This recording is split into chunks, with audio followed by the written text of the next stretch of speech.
There are very few things that can simply destroy your presentation and your conveying of knowledge to students more than apathy. It is no secret that I enjoy teaching. I said it over and over in all these videos, and I do. It is a passion of mine. There is one thing that will kill my day more than anything else, and I want to talk about how to avoid that. Stay right here and we'll talk about how to avoid apathy, the letter A in the alphabet series.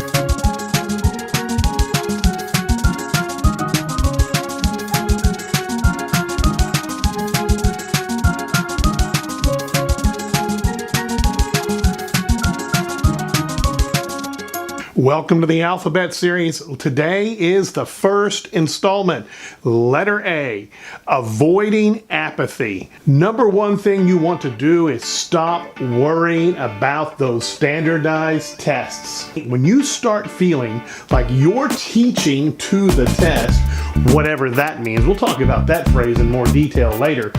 But when you start feeling like all you're doing is preparing students for some standardized test and not preparing them for life, that's when apathy starts to set in. Apathy, look at the skills you're teaching. Focus on the skills, not the test. I promise you every subject teaches skills that are needed for success in life.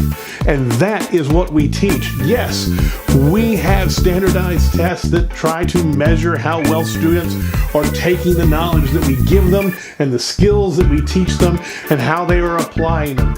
And sometimes those tests are accurate and sometimes they're not.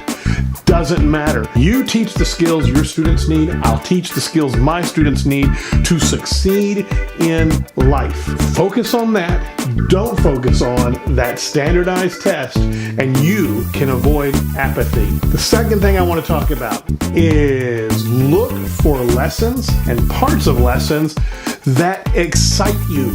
There are things in English, which is what I teach, that excite me. There are some things that I find very boring. I also let my students know when I'm teaching those things that I'm passionate about, or when I'm teaching those things that may not be my favorite. I let them know where I stand on everything, and I don't ever show that they're unimportant. Just because I don't like something doesn't mean it's not important.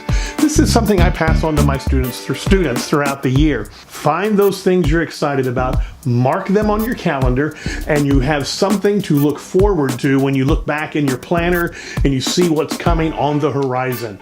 And again, it's another way to avoid that horrible theft of excitement, that theft of passion, apathy. Third thing I want to talk about is phoning home with positive comments. Obviously, this helps build great relationships with students and with parents. And one of the other things it does is it lets you end your day on a positive note. Even if you have to make a negative phone call or several negative phone calls at the end of a grading period about who's passing and who's not, make sure you end those sessions of phone calls with positive phone calls, because positive phone calls make the day end on a positive note. Number 4 is leave school problems at school. Now, obviously, when you come home, you're probably going to talk about things that occurred during the day, or maybe you have papers to grade like I do on a regular basis.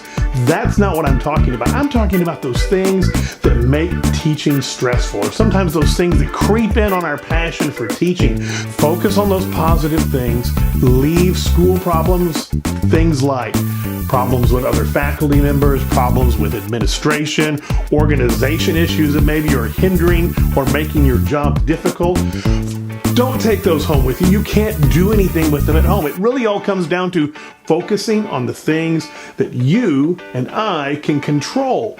Because things we can't control or things we can't do anything about at home, then they don't need to be at home or out of the school building. Keep the things that can only be controlled at school in school.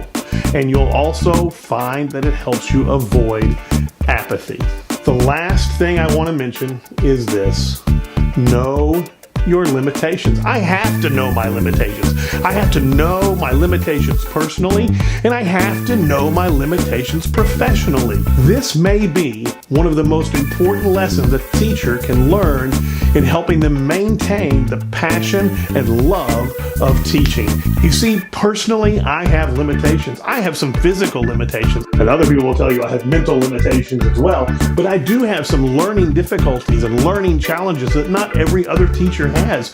There are some real limitations that I need to be aware of when I'm teaching, and I know that you have limitations as well.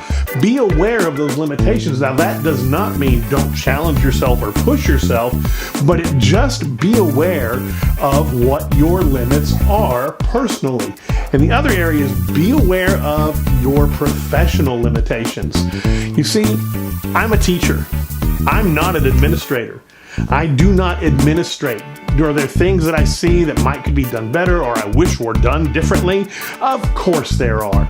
But the bottom line is, I'm a teacher. My classroom is where I can control the most things that are... My classroom is where I can control the environment the most. It's where I know the most of what is going on, but I do not have the big picture that, say, a principal has, or an associate principal, or an assistant principal. I don't even have as big of a picture as the counselors have. And on the same level, they don't have the same picture I have, which is the tight classroom picture of what goes on in the environment that I create. So it's important to recognize those professional limits. Simply put, know your role. Focus on these 5 things and you will be one step closer to avoiding apathy. I enjoy learning with you, I enjoy teaching with you, and together we can take over the world.